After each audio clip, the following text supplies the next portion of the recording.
La noche de mi cumpleaños número 65 terminó con mi rostro contra el piso frío de la cocina y la sangre corriéndome por el labio. Aún recuerdo el sonido seco de la bofetada, el sabor metálico en la boca, el mareo que me nubló la vista por segundos. Él gritaba, yo no. Él insultaba, yo tampoco. El reloj marcaba las 11:47 cuando me empujó contra la mesa y el plato con mi propio pastel cayó al suelo. Velas rotas, crema desparramada, migas mezcladas con lágrimas. Mírame cuando te hablo, rugió mientras me tomaba del cabello. Yo lo miré, y fue entonces cuando algo dentro de mí dejó de romperse. Simplemente se cerró. Me encerré en el baño con el rostro hinchado y los dedos temblando. No lloré como antes. Me quedé mirándome al espejo, observando a esa mujer de cabello gris, ojos cansados y una dignidad que aún se negaba a morir. Recordé mi vestido guardado desde la mañana, la mesa que había puesto con cuidado, la ilusión tonta de una cena tranquila. Él había llegado borracho, furioso, con ese desprecio que ya conocía de memoria. ¿Te crees una reina por cumplir años?, se burló antes de golpearme. Yo solo asentí cuando me ordenó limpiar el desastre. Limpié la sangre, las migas, el pastel. Limpié también los restos de la última ilusión que me quedaba.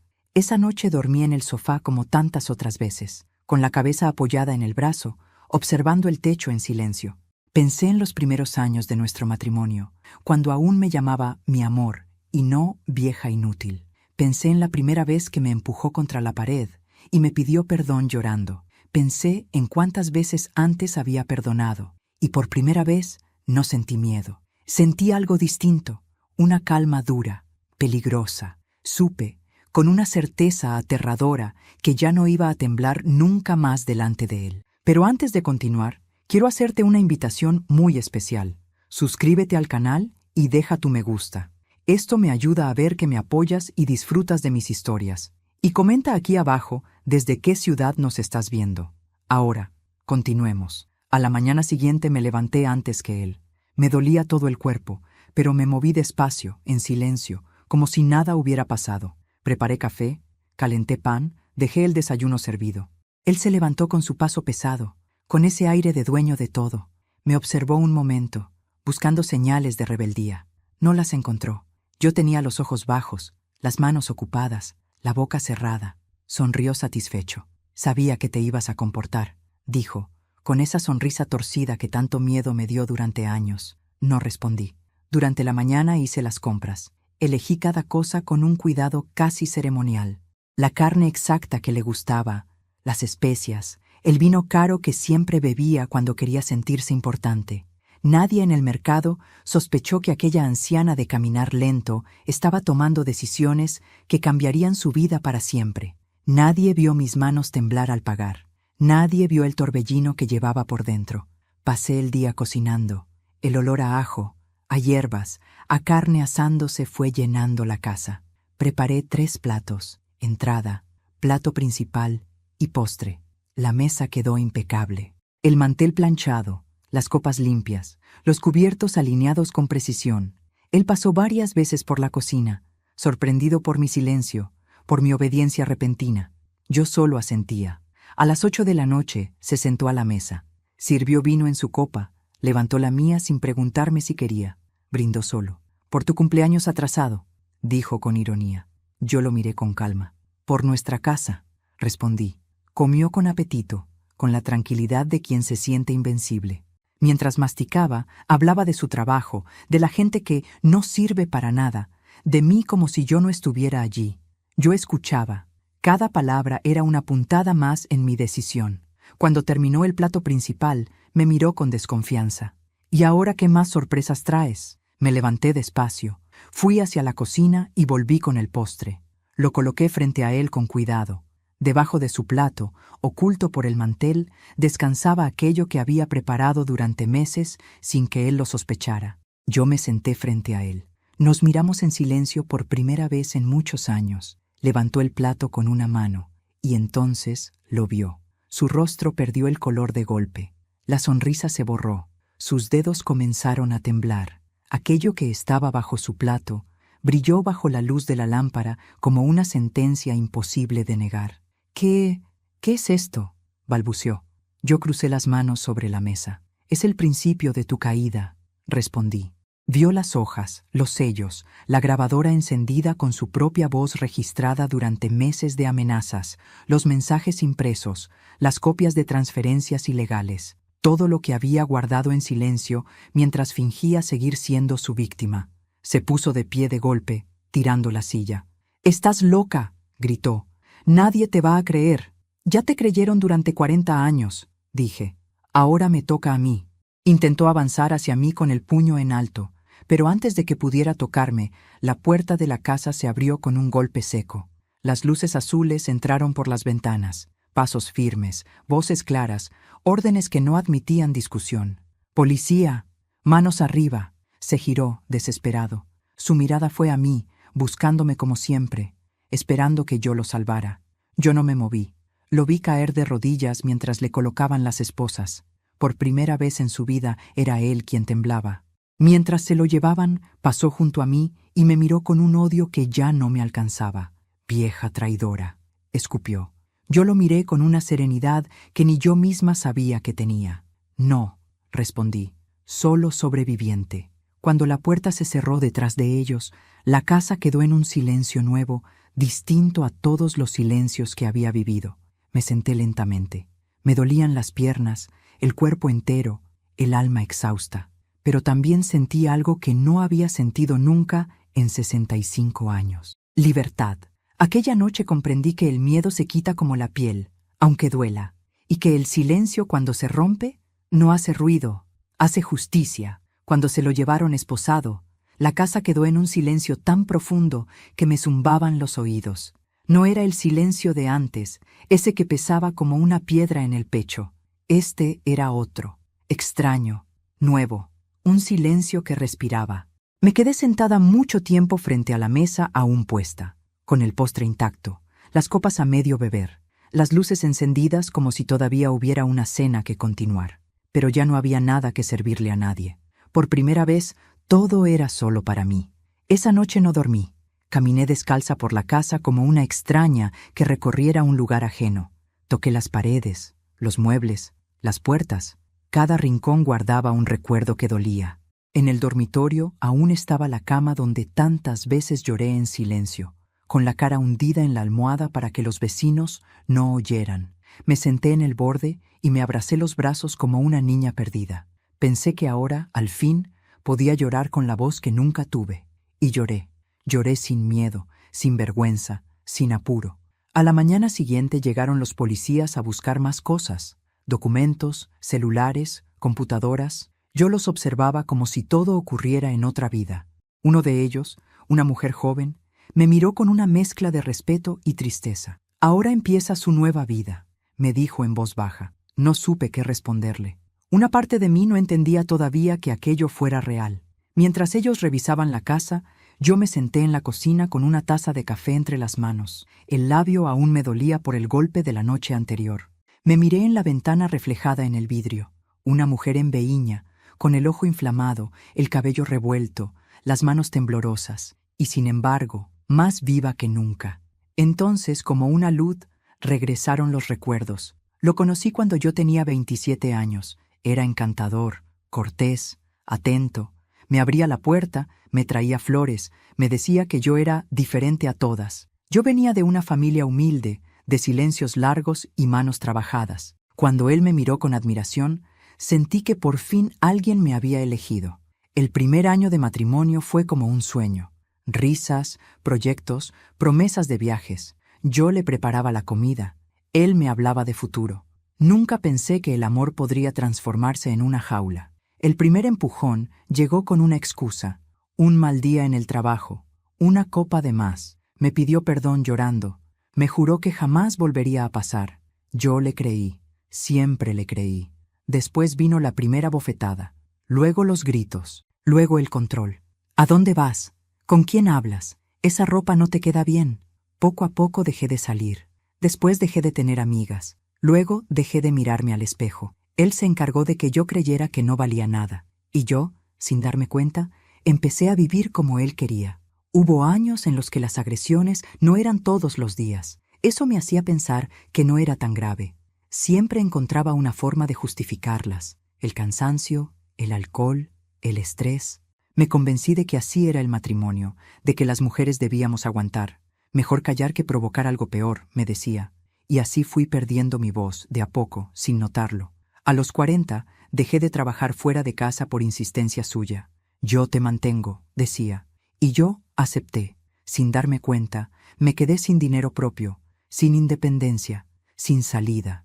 A los 50, ya no me preguntaba si era feliz. Solo me preguntaba si ese día estaría tranquilo.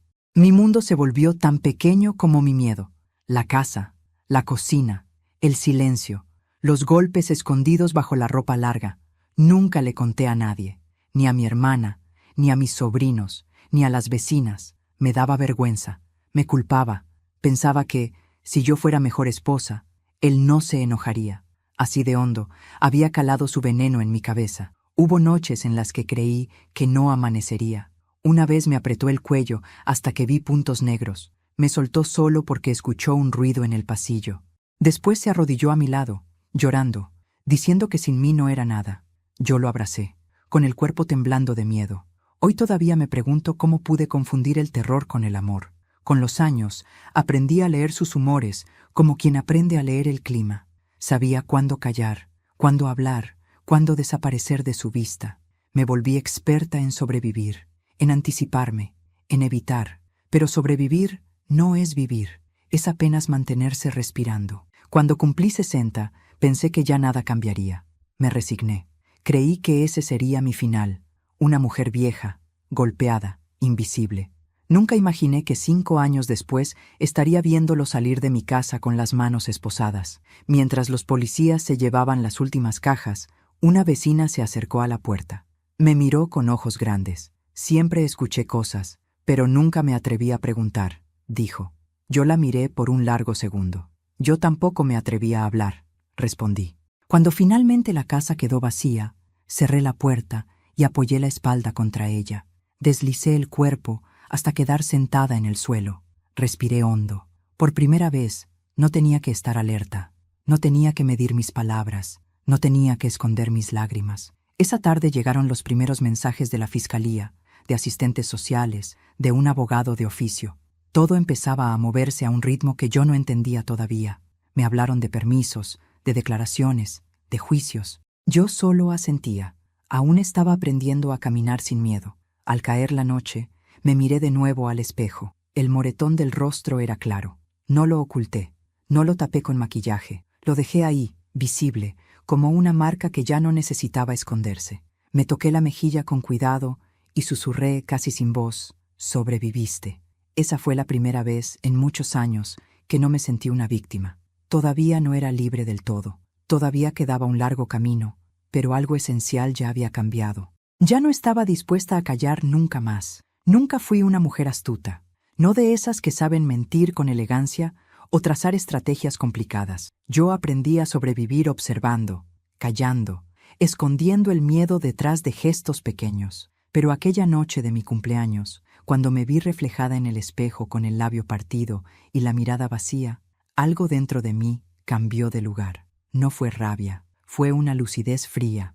Por primera vez dejé de pensar en cómo evitar el próximo golpe y empecé a pensar en cómo terminar con todos. El plan no nació de golpe, nació de recuerdos, de fragmentos de escenas que mi mente había ido guardando durante años como piezas sueltas de un rompecabezas que yo misma no había querido armar.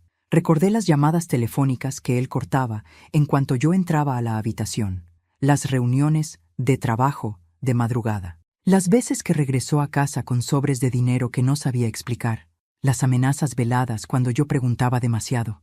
«No te metas donde no te llaman», me decía. Yo obedecía, siempre obedecía.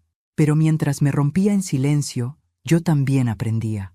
Aprendí dónde guardaba sus papeles importantes. Aprendí las claves que repetía en voz alta cuando creía estar solo. Aprendí que bebía para perder el control, pero también para presumir. Y cuando un hombre presume, habla de más. Todo empezó a tomar forma aquella madrugada en la que, después de la agresión, él se quedó dormido en el sillón, roncando con la boca abierta.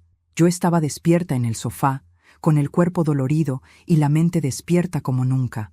Me levanté sin hacer ruido. Fui hasta su escritorio.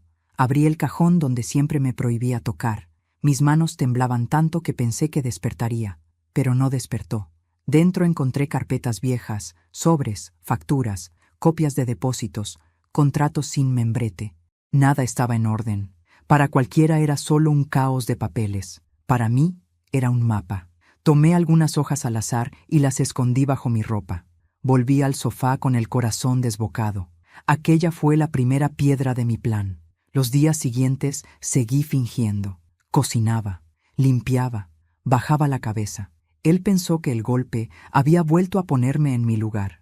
Yo dejé que creyera eso. La sumisión siempre fue su mayor ceguera. Mientras él se sentía todopoderoso, yo iba juntando migas de su propia caída.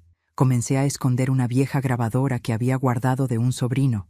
La encendí muchas noches, dejándola cerca cuando él hablaba por teléfono bebiendo. Escuché nombres, cantidades, amenazas. Me grabó también a mí. Si abres la boca, vieja, te dejo en la calle con una mano delante y otra atrás, decía. Yo dejaba que quedara registrado todo, como si estuviera guardando su voz para el día del juicio final. También guardé mensajes del celular, capturas de pantalla, transferencias, fotos de moretones con fecha y hora. Durante años me había avergonzado incluso de mirarme al espejo después de los golpes. Ahora, cada marca se volvió una prueba, cada herida, una palabra que él no podría borrar. Sabía que sola no podría hacer nada. Necesitaba a alguien fuera de su control. Elegí a quien menos sospecharía, Clara, la vecina del frente. Una mujer mayor que enviudó temprano y que siempre me ofrecía café cuando me veía con los ojos rojos. Durante años le mentí diciéndole que tenía alergia. Un jueves por la tarde crucé la calle con un pañuelo en la cara. Ella me miró y no me preguntó nada. Solo cerró la puerta. «Necesito ayuda», le dije, con la voz rota. Me sentó en la cocina, me dio agua, me escuchó durante horas sin interrumpirme. Por primera vez en mi vida conté todo en voz alta, cada golpe, cada amenaza, cada miedo. Cuando terminé, Clara lloraba. Yo ya no podía. «Tú no estás sola», me dijo. «Y él no es invencible». Fue ella quien me llevó, a escondidas, a una abogada que trabajaba con mujeres víctimas de violencia. Yo temblaba al entrar en aquella oficina. Tenía miedo incluso de respirar. La abogada me escuchó con atención, revisó las primeras pruebas y dijo algo que jamás olvidaré. «Esto no solo es violencia. Aquí hay delitos graves. Esto se va a caer completo». Pero también me advirtió del peligro, de que él tenía contactos, de que no podíamos dar un paso en falso, de que la denuncia debía caer como un golpe seco, irreparable, no una advertencia. «Si lo enfrentamos sin pruebas suficientes, usted corre un riesgo enorme», me dijo. «Tiene que seguir aparentando, un tiempo más». Aquel tiempo más fue el más largo de mi vida. Cada día que despertaba junto a él me parecía una traición a mí misma. Pero también sabía que cada día era una prueba más contra él. Seguí grabando, seguí guardando, seguí fingiendo. Él, confiado, empezó a humillarme más. Se sentía impune. A veces me hacía repetir en voz alta que no valía nada. Otras me obligaba a pedirle perdón por cosas que no entendía. Yo tragaba saliva y obedecía. Por fuera parecía rota. Por dentro estaba afilándome. El plan se cerró cuando la abogada me confirmó que ya había suficiente material para una orden de detención inmediata si él intentaba agredirme otra vez. Solo faltaba el momento exacto. No podía ser cualquier día. Tenía que ser uno en el que él se sintiera completamente seguro, en el que bajara la guardia, en el que su orgullo lo cegara del todo. Y ese día fue la cena. Cuando decidí preparar aquel banquete, no lo hice desde la cocina, lo hice desde el alma. Cada plato era un acto de despedida de la mujer sumisa que fui. Cada ingrediente, una afirmación silenciosa de que yo ya no era suya. Mientras él sonreía confiado, yo ya había entregado una copia completa de todo a la abogada y a la policía. Yo sabía, con exactitud, a qué hora entrarían por la puerta. Por eso, cuando lo vi levantar el plato y enfrentar su propia condena, no sentí miedo. Sentí una calma inmensa. La calma de quien ya caminó hasta el borde y decidió no retroceder. Aquella noche no solo cayó mi marido, cayó el imperio que había construido con golpes, amenazas y silencios. Y yo, que durante años sobreviví como una sombra, por fin me permití existir a plena luz. Pero la libertad no termina con las esposas. A veces, La parte más difícil empieza después. El día de la cena amaneció con un cielo limpio, de esos que parecen prometer tranquilidad. Yo me levanté antes que el sol, con el cuerpo aún dolorido, pero con la mente clara como nunca. Me miré en el espejo del baño y vi el rastro amarillento del moretón bajo el maquillaje. No intenté cubrirlo del todo, solo lo suficiente para que nadie sospechara nada fuera de lo normal. Él aún dormía, roncando profundo, con ese sueño pesado que dejaba después de las noches de alcohol. Fui a la cocina y encendí la luz. El silencio de la casa ya no me oprimía como antes. Ahora me acompañaba. Preparé café para mí, fuerte, amargo. Lo bebí despacio, como si cada sorbo fuera una despedida de la mujer que había sido hasta ese día. Sabía que aquella noche marcaría un antes y un después, pasara lo que pasara. A las 9 salí a hacer las compras. Caminé por el mercado con una lista en la mano y el corazón acelerado en el pecho. Conocía de memoria sus gustos, la carne exacta para asar, el vino que reservaba solo para ocasiones importantes, las especias que tanto le gustaban cuando quería sentirse dueño del mundo. Los vendedores me saludaban con cortesía. Nadie veía en mí a una mujer a punto de detonar su propio infierno. Elegí cada cosa con un cuidado casi ritual, no por él, sino por mí, porque durante años había cocinado para calmar su ira, para ganarme su buen humor, para evitar golpes. Aquella vez cocinaba para sellar mi libertad. Regresé a casa con las bolsas pesadas. Él ya estaba despierto, sentado frente al televisor, con una cerveza en la mano. Me dedicó una mirada rápida, de arriba a abajo, evaluándome como si yo fuera un objeto. «¿A dónde fuiste tan temprano?», preguntó. «A comprar lo necesario para la cena», respondí en voz baja.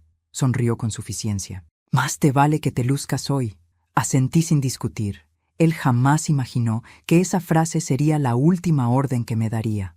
Pasé la mañana en la cocina. Lavé, corté, sazoné. El sonido del cuchillo contra la tabla se mezclaba con los latidos de mi corazón. Cada movimiento era preciso, controlado. Preparé primero la entrada, algo ligero, elegante.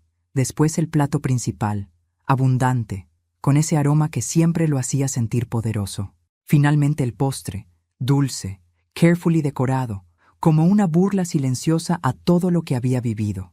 Mientras la carne reposaba en el horno, saqué de mi escondite el sobre grueso que había preparado durante semanas. Dentro iban las copias de los audios, las fotografías de mis heridas, los mensajes amenazantes, los movimientos de dinero, los testimonios que la abogada había reunido. Junto a todo eso, un dispositivo de grabación encendido, listo para registrar cualquier palabra que él dijera esa noche. Fui hasta el comedor. Extendí el mantel blanco que él tanto admiraba cuando venían visitas. Coloqué las 2 copas, los cubiertos alineados con una perfección casi obsesiva. Bajo el lugar donde se sentaría, dejé, cuidadosamente oculto, aquello que cambiaría su destino. Después respiré hondo. Mis manos temblaban. Me apoyé un segundo en la silla para no caer. A las 7 de la tarde se duchó, se perfumó, se puso una camisa limpia. Quería verse importante, incluso delante de alguien a quien despreciaba. Pasó junto a mí y me dio una palmada en la espalda que ardió como una bofetada. «Así me gusta», dijo, calladita y útil. No respondí. Cuando lo llamé a la mesa, salió con una sonrisa sobria. Miró la comida con aprobación. «Veo que aprendiste la lección». Yo bajé la cabeza, como había hecho miles de veces antes, pero esta vez no había miedo en mi silencio, solo determinación. Se sentó, sirvió el vino, alzó su copa. «Por mi casa», dijo, «y porque aquí se hace lo que yo digo». Yo choqué mi copa con la suya sin mirarlo. «Por la verdad», respondí en un susurro que solo yo entendí. Comió con apetito. Mientras masticaba, hablaba de sí mismo, de sus negocios, de lo poco que valían los demás. Yo escuchaba, asentía de vez en cuando, como una actriz que ya se sabe el final de la obra. Cada frase que decía quedaba grabada, literal y simbólicamente. «¿Por qué hoy estás tan tranquila?», preguntó de pronto, entrecerrando los ojos. «Porque hoy todo va a quedar en su lugar», respondí. Rió. «Siempre tan dramática». Terminó el plato principal. Se limpió la boca con la servilleta. Me miró fijo. «A ver ese postre. Sorpréndeme». Me levanté. Fui a la cocina con pasos lentos. El corazón me golpeaba en las sienes. Traje el postre en un plato blanco, impecable. Lo coloqué frente a él con cuidado. Después me senté, y lo miré a los ojos por primera vez en mucho tiempo sin agachar la cabeza. «¿Qué te pasa?», gruñó. «¿Por qué me miras así?». Él levantó el plato sin darse cuenta de nada. El mantel se desplazó apenas, y entonces vio lo que había debajo. Su rostro se quedó sin sangre. Sus labios se entreabrieron. Los dedos comenzaron a temblarle. La grabadora seguía encendida, registrándolo todo. ¿Qué es todo esto?», balbuceó. Yo inhalé lento. «Tu historia completa», respondí, «tal como te encargaste de que fuera la mía durante años». Empujó la silla hacia atrás con brusquedad. Se levantó de golpe. «Estás loca», gritó. «Eso no vale nada». «Lo sabe la abogada, lo sabe la policía», dije. «Y ahora lo sabes tú». Intentó abalanzarse sobre mí con el puño en alto. Vi en sus ojos el mismo odio de siempre, multiplicado por el miedo. Pero antes de que pudiera tocarme, la sirena sonó afuera, fuerte, clara, imposible de ignorar. Golpes secos en la puerta. «¡Policía! ¡Abra inmediatamente!». Se giró hacia mí, desesperado. «Di que es mentira», suplicó por primera vez. «Di que estás confundida». Yo no me moví. «Durante años dijiste que mis lágrimas eran mentira. Hoy te toca demostrar que tus golpes nunca existieron». La puerta se abrió de golpe. Varios agentes entraron con las armas en alto. Él dio un paso atrás, tropezó con la silla, cayó al suelo. Lo rodearon. Le ordenaron que colocara las manos detrás de la espalda. Cuando las esposas se cerraron, el sonido metálico me atravesó el pecho como un trueno. Mientras se lo llevaban, pasó junto a mí. Me escupió palabras que ya no duelen. «Te vas a arrepentir, vieja». Lo miré sin temblar. «Ya me arrepentí durante 40 años. Hoy solo descanso». Cuando la casa quedó vacía, me senté despacio. Las piernas me fallaban. El cuerpo entero me pesaba. Miré la mesa, la comida aún humeante, el vino intacto en mi copa. Todo había terminado. Y al mismo tiempo, todo recién empezaba. Porque denunciar no era solo entregarlo a la policía. Era enfrentar un pasado entero que todavía pesaba en mi sangre. Y aunque su caída esa noche fue el principio de mi liberación, yo aún debía enfrentar lo más difícil. Vivir sin miedo, en un mundo al que apenas estaba volviendo. La sirena se apagó, pero el eco de ese sonido quedó rebotando dentro de mi pecho durante horas. Después de que se lo llevaron, la casa volvió a quedarse en silencio, pero ya no era un silencio mudo. Estaba lleno de pasos, de voces, de papeles moviéndose, de órdenes firmes. Los policías revisaban cada habitación, abrían cajones, fotografiaban rincones que durante años fueron testigos mudos de mis noches de miedo. Yo los observaba sentada en la silla del comedor, con las manos sobre el regazo, sintiendo por primera vez que mi cuerpo me pertenecía. Esa misma noche me llevaron a declarar. El trayecto en la patrulla fue extraño. Veía las luces de la ciudad pasar por la ventanilla, como si yo ya no formara parte de ese mundo. Dentro de mí se mezclaban la culpa, el alivio, el terror y una paz incierta. En la comisaría, una mujer policía me tomó de la mano antes de entrar al despacho. «Ahora ya no estás sola», me dijo, y lloré. No de tristeza, lloré porque, por primera vez en 40 años, alguien me lo decía de verdad. Declaré durante horas. Conté cada golpe, cada amenaza, cada humillación, cada palabra de desprecio. Entregué las grabaciones, las fotografías, los mensajes. Cuando terminé, el comisario cerró la carpeta con una seriedad que me estremeció. «Con esto no sale», sentenció. Me llevaron a un centro de protección esa noche. No volví a dormir en aquella casa. La abogada lo había previsto. Él tenía contactos, amistades peligrosas y el riesgo de represalias era real. Yo acepté ir sin discutir. Ya no tenía nada que perder allí, salvo recuerdos rotos. Los días siguientes fueron una avalancha. Audiencias, entrevistas, firmas. La noticia comenzó a circular en el barrio primero como un rumor, luego como un incendio. «Al marido de la señora Carmen se lo llevó la policía», decían. «Parece que la golpeaba», murmuraban. Algunos se asombraban, otros decían que siempre lo sospecharon. Nadie se acercó a pedirme perdón por el silencio de tantos años, pero yo ya no lo necesitaba. Él negó todo desde el primer momento. Dijo que yo estaba loca, que siempre había sido inestable, que me había inventado la historia por venganza. La abogada me lo contó sin rodeos. Yo no me sorprendí. Durante décadas me llamó loca cada vez que yo lloraba. No iba a cambiar ahora. A la semana llegó la primera audiencia pública. Verlo entrar esposado a la sala del juzgado fue como mirar a un extraño. Su traje caro contrastaba con las esposas frías en sus muñecas. Buscó mi mirada entre la gente como siempre hacía, intentando encontrar un resquicio de miedo. Yo lo miré sin bajar los ojos, y él, por primera vez, apartó la vista. El juez escuchó los primeros informes: violencia agravada, amenazas, control económico, retención de documentos, intimidación constante. Pero eso no fue lo que más lo impactó. Lo que hizo cambiar por completo el tono de la sala fueron las grabaciones. Escuchar su propia voz insultándome, amenazándome, burlándose de mí, fue más poderoso que cualquier marca en mi cuerpo. Algunas personas en el público bajaron la cabeza. Otras murmuraron horrorizadas. Él empezó a sudar. Cuando terminó la audiencia, se dictó la prisión preventiva. Su abogado protestó. El juez fue firme. Esa noche durmió en una celda. Yo dormí en una habitación segura por primera vez en décadas. Pero la caída no terminó ahí. Con el correr de los días aparecieron más denuncias. Mujeres que yo no conocía, con rostros marcados por el mismo miedo que había habitado en mí durante toda una vida. Una exempleada doméstica, una antigua pareja antes de nuestro matrimonio. Todas contaban historias parecidas. Yo entendí entonces que no era solo mi infierno, era su forma de vivir. Y cuando el mundo que él había construido empezó a quebrarse de verdad, también comenzaron las amenazas. Recibí llamadas anónimas, silencios largos al otro lado de la línea. Un hombre que me siguió una cuadra al salir de una cita con la abogada. La advertencia era clara. Él no estaba cayendo solo. Había gente molesta. La abogada me dijo que mantuviera la calma, que no respondiera a nada, que ahora la ley estaba de mi lado. Yo asentía, pero en mi interior volvía a despertarse el viejo miedo. Aún así, no retrocedí. Fue en medio de ese torbellino cuando sucedió algo que jamás olvidaré. En una de las audiencias, él pidió hablar directamente conmigo. El juez lo permitió bajo estricta vigilancia. Se levantó con dificultad, aparentando fragilidad. «Carmen», dijo con la voz quebrada, «todo esto se te fue de las manos. Podemos arreglarlo. Yo puedo cambiar. Siempre quise cuidarte.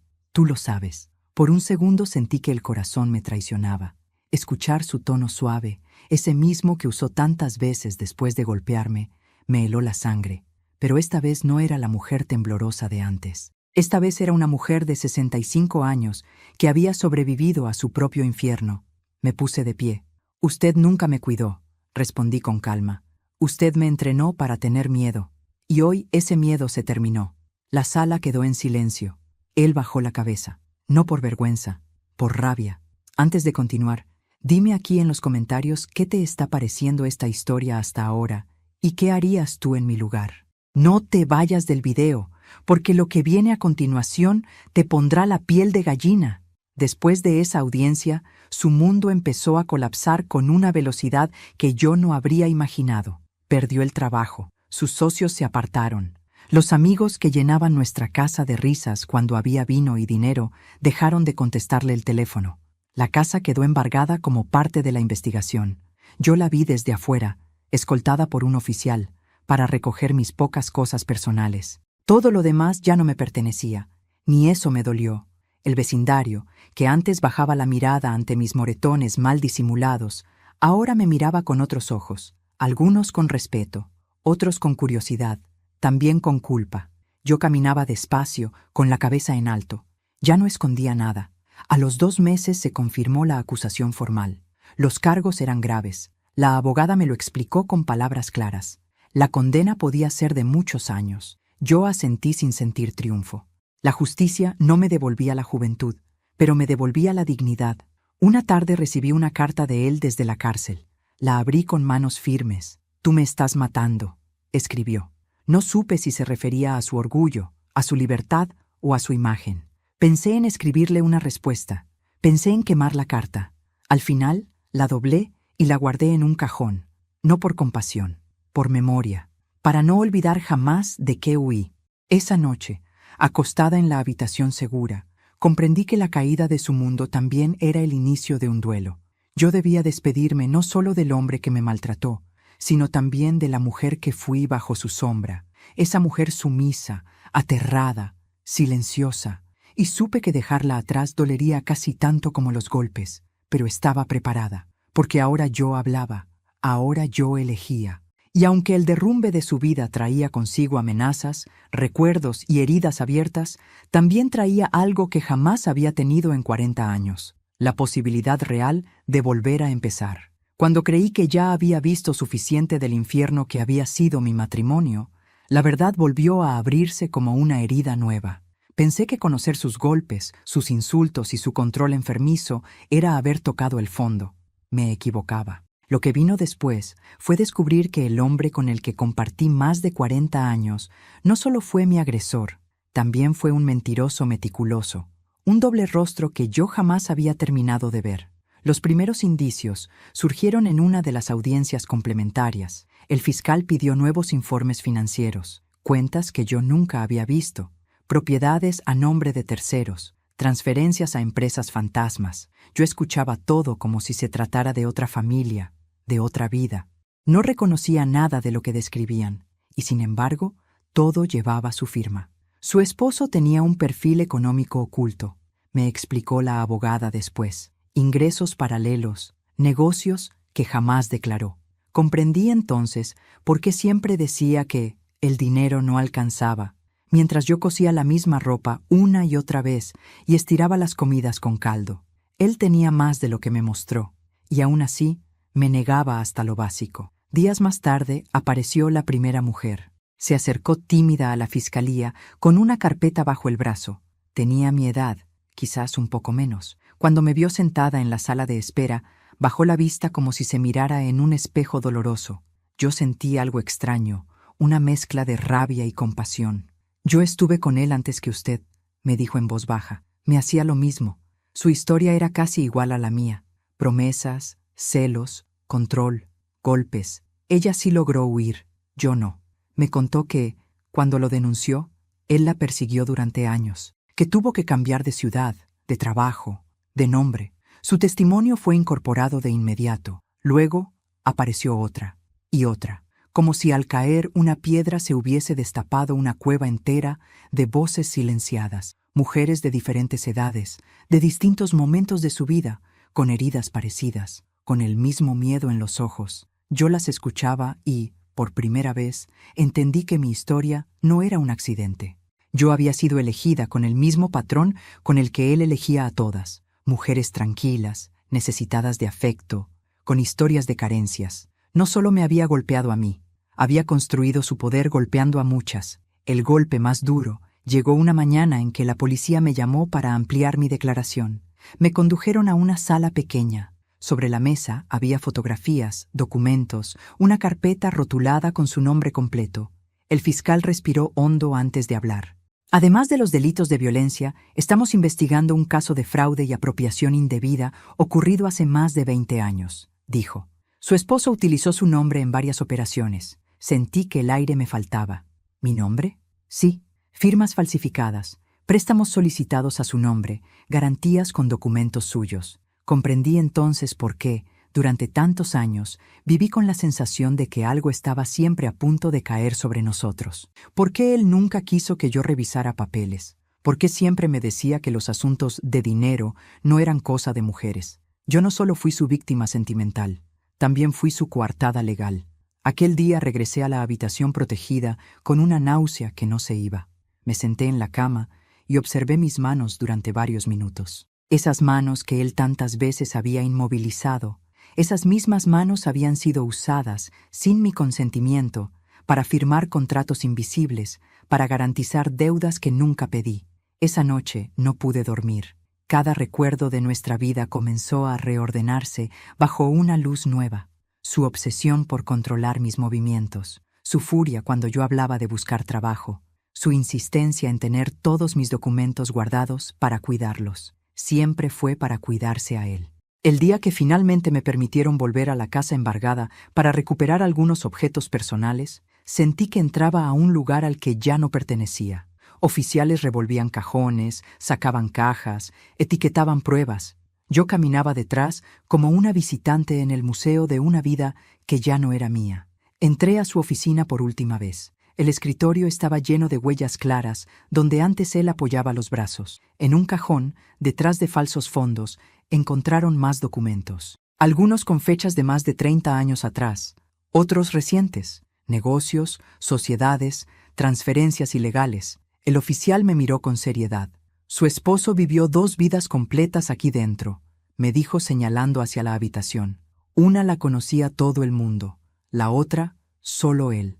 También descubrí, ese mismo día, que durante años llevó dinero a una mujer joven que vivía en otra ciudad. Nunca fue su pareja oficial, pero dependía de él económicamente.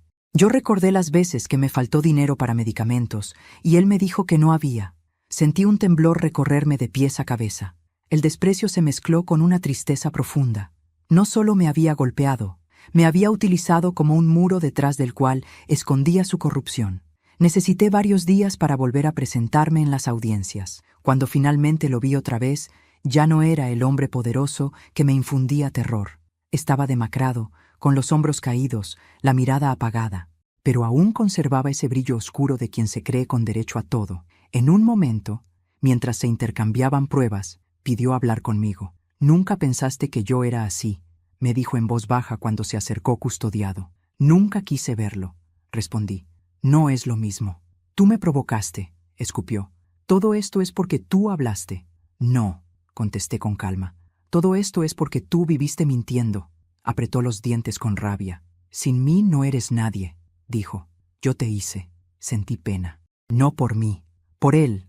Yo sobreviví a ti», le respondí. «Eso es lo único que cuenta».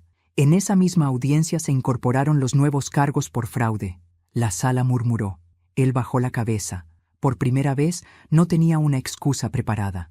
La máscara empezaba a romperse frente a todos. Aquella tarde, al salir, varias de las mujeres que denunciaron se me acercaron.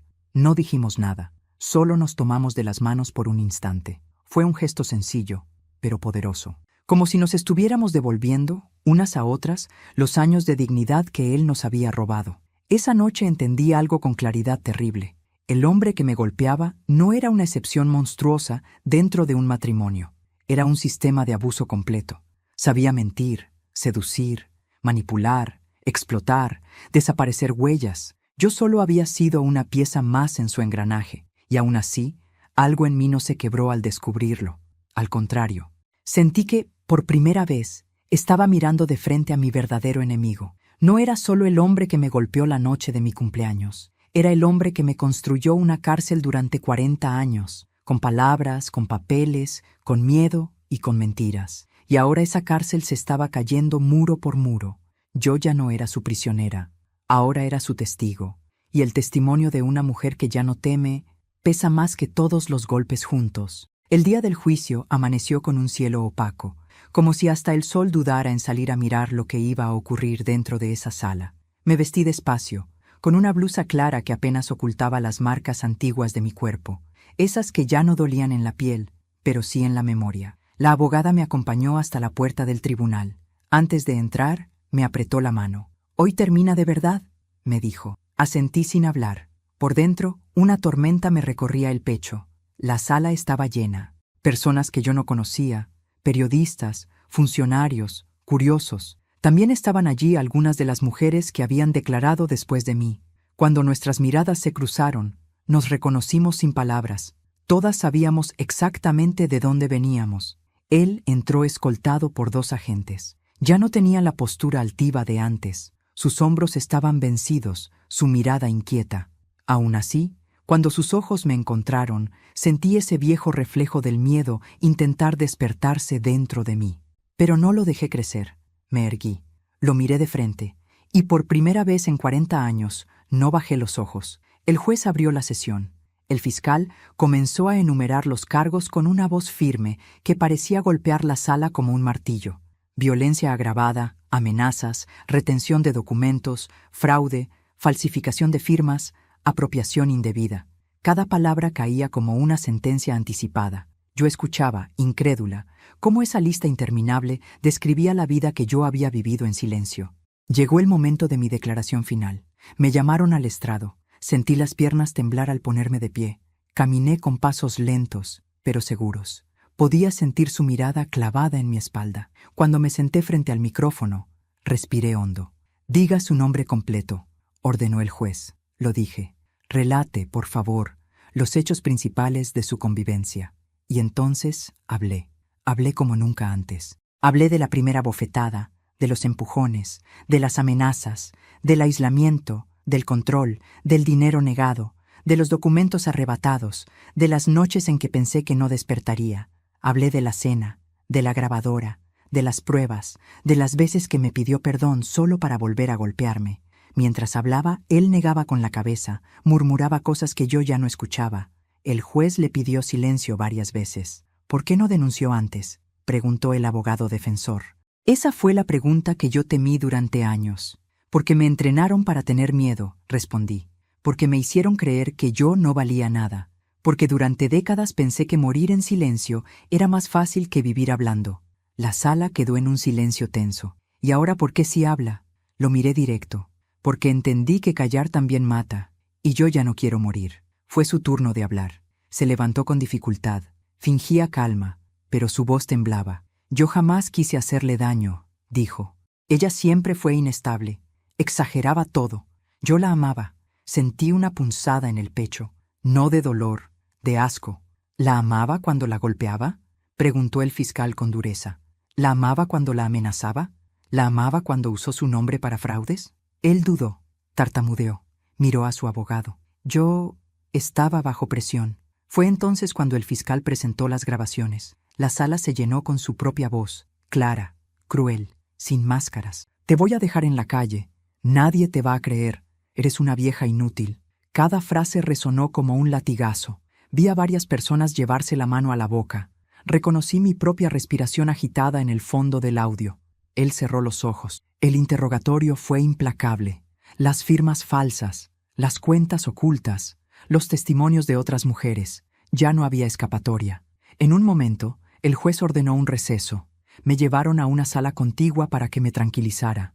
Allí, sentada en una silla de plástico, sentí cómo el miedo, ese viejo compañero, salía de mí como un sudor frío. Temblé. No de terror, de descarga. Cuando volvimos a la sala, algo dentro de mí ya no era lo mismo. El veredicto llegó al final de la tarde. El juez habló con una voz que jamás olvidaré. «Este tribunal lo declara culpable de todos los cargos imputados». El murmullo estalló. Yo no reaccioné de inmediato. Necesité unos segundos para entender lo que había oído. Culpable. La palabra resonaba en mi cabeza como una campana. Se lo condena a una pena de varios años de prisión efectiva. No escuché el número exacto. No me importó. Lo único que importó fue verlo llevarse las manos al rostro, derrotado. Por primera vez, él no tenía a nadie a quien culpar. Cuando terminó la audiencia, los agentes se lo llevaron. Pasó frente a mí una última vez. Ya no había furia en sus ojos, solo vacío. «Tú me destruiste», susurró con odio. Lo miré con una calma nueva. «No», respondí. «Yo solo dejé de protegerte». Y se lo llevaron. Afuera la tarde estaba fresca. El aire me golpeó el rostro como una bendición inesperada. Varias mujeres se me acercaron. Me abrazaron sin decir nada. Yo también abracé. No sabía a quién. No importaba. Lloramos juntas. Lloramos por años de silencio, por golpes que ya no dolerían, por miedos que al fin se atrevían a morir. Esa noche regresé al lugar donde ahora vivía, una habitación pequeña protegida por el programa de asistencia. Me senté en la cama y miré mis manos. Las mismas manos que durante años temblaron, ahora estaban firmes. Recordé la primera vez que me golpeó. Recordé la última. Y comprendí algo con una claridad brutal. Entre una y otra había pasado toda una vida. Me quité la ropa despacio. Me bañé sin prisa. Dejé que el agua corriera por mi cuerpo como si pudiera llevarse con ella cada recuerdo oscuro. Me miré desnuda en el espejo. Vi cicatrices, marcas, flacidez, el paso del tiempo. Pero también vi algo que nunca había visto antes. Dignidad. Me acosté sin llorar. Por primera vez en décadas, dormí sin sobresaltos. Al amanecer no desperté con el sonido del miedo, sino con algo desconocido. Tranquilidad. Abrí los ojos y supe, sin necesidad de decirlo en voz alta, que ya no era la mujer que entró temblando a aquel tribunal. Me había quitado el miedo de la piel, no de golpe, no sin costo, pero para siempre. Y eso, A mis 65 años, valía más que toda una vida entera de obediencia. La primera mañana después del juicio, desperté sin sobresaltos. No hubo gritos, no hubo pasos bruscos en el pasillo, no hubo una puerta golpeando mi espalda, solo el murmullo lejano de la calle y una luz suave que entraba por la ventana. Me quedé acostada unos minutos, incrédula, como si temiera que aquella calma fuera una trampa más. Respiré hondo. Nadie me vigilaba, nadie me esperaba para exigir nada. Era libre. La palabra todavía me resultaba extraña en la boca. Me levanté despacio, con el cuerpo cansado pero el alma despierta. En la cocina pequeña del lugar donde vivía ahora, preparé café solo para mí. El primer sorbo me supo distinto. No era mejor ni peor, era mío. Me senté frente a la mesa sin mantener las manos tensas sobre el regazo. Por primera vez no temía derramar nada, no temía equivocarme, no temía el ruido del plato contra la madera. Eran gestos diminutos, pero para mí eran gigantes. En los días siguientes llegaron decisiones que jamás creí que viviría a esta edad. Papeles, trámites, entrevistas con trabajadores sociales, con psicólogas, con la abogada. Me explicaron que podía reclamar una parte de la casa, que existían fondos de reparación para víctimas, que el Estado podía ayudarme a empezar de nuevo. Yo escuchaba todo como quien despierta de un sueño demasiado largo. A veces me sentía culpable por recibir ayuda, como si aún tuviera que pedir permiso para existir. Me llevó tiempo entender que ya no debía explicarme ante nadie. Me mudé a un pequeño departamento al otro lado de la ciudad. No quise quedarme en el mismo barrio. No porque tuviera miedo, sino porque necesitaba respirar otros muros, otros sonidos, otras miradas que no conocieran a la mujer golpeada que yo fui. Elegí un lugar sencillo, con un balcón estrecho desde donde podía ver pasar los colectivos. Cada mañana me quedaba unos minutos observando a la gente ir y venir, como si recuperara un mundo que había quedado prohibido durante años. Las noches fueron las más difíciles al principio. Me acostaba en silencio absoluto, esperando el ruido que ya no venía. El cuerpo no olvida de inmediato. A veces un golpe de viento contra la ventana me hacía saltar del susto. Otras, despertaba soñando que él entraba a la habitación. Abría los ojos con el corazón desbocado, y tardaba en convencerme de que ya no estaba allí. Lloraba en la oscuridad, no de miedo, sino de cansancio. El miedo se había ido. La memoria aún se quedaba. Comencé terapia por primera vez en mi vida. Al principio no sabía qué decir. Me sentaba con las manos juntas, mirando el piso, esperando órdenes. La psicóloga me hablaba despacio, con una paciencia infinita. Un día me preguntó qué deseaba para mí ahora que era libre. Me quedé muda. Jamás me había permitido desear nada. Ese día entendí que la libertad también pesa porque te obliga a elegir. Poco a poco, volví a hacer cosas que había abandonado durante décadas. Caminé sola por el barrio sin dar explicaciones. Volví a usar vestidos de colores. Compré una radio y la encendía por las mañanas solo porque me gustaba la música. Empecé a visitar una biblioteca pública 2 veces por semana. Me sentaba a leer despacio, sin que nadie me apurara, sin que nadie se burlara de mí. Descubrí que aún tenía curiosidad, que aún tenía hambre de mundo. Un mes después del juicio, recibí una carta de la prisión. No era de él. Era del director del penal, informándome oficialmente de su condena definitiva. Varios años. Cerré los ojos al leerlo. No sentí alegría, tampoco tristeza. Sentí algo parecido al final de un ruido constante que por fin se apaga. Guardé la carta en un cajón y seguí con mi día. Ya no necesitaba que su nombre ocupase más espacio en mi vida. Con el tiempo, volví a ver a algunas de las mujeres que habían declarado conmigo. Nos reuníamos en un centro comunitario una vez al mes. Hablábamos poco del pasado. Hablábamos más del presente. Una empezó a estudiar. Otra volvió a trabajar. Otra se animó a mudarse sola por primera vez. Cuando las escuchaba, me veía reflejada en cada una. No éramos heroínas. Éramos sobrevivientes que aprendían a existir de nuevo. Mis sobrinos comenzaron a visitarme. Durante años creyeron la versión que él les dio, que yo era conflictiva, que exageraba, que me inventaba cosas. Cuando la verdad salió a la luz, llegaron con vergüenza en los ojos. No pedí explicaciones, no quise reproches, los abracé. El rencor es un peso que ya no necesito cargar. Un día Ordenando mis pocas pertenencias, encontré el viejo vestido que había usado la noche de mi cumpleaños. Aún tenía una marca tenue en la tela. Lo sostuve entre las manos largo rato. Ese vestido había sido testigo del golpe, de mi silencio y también del inicio del fin. No lo tiré. Tampoco volví a usarlo. Lo guardé como quien guarda una cicatriz, no para recrear el dolor, sino para recordar lo lejos que llegó. A veces me preguntan si lo perdoné. Nunca sé bien qué responder. No vivo pensando en él. No lo odio, no lo extraño. Simplemente no tiene más lugar en mí ahora. Quizás eso sea el perdón que puedo darme a mí misma. Aprendí que no todas las heridas necesitan cerrarse con palabras grandes. Algunas solo necesitan dejar de sangrar.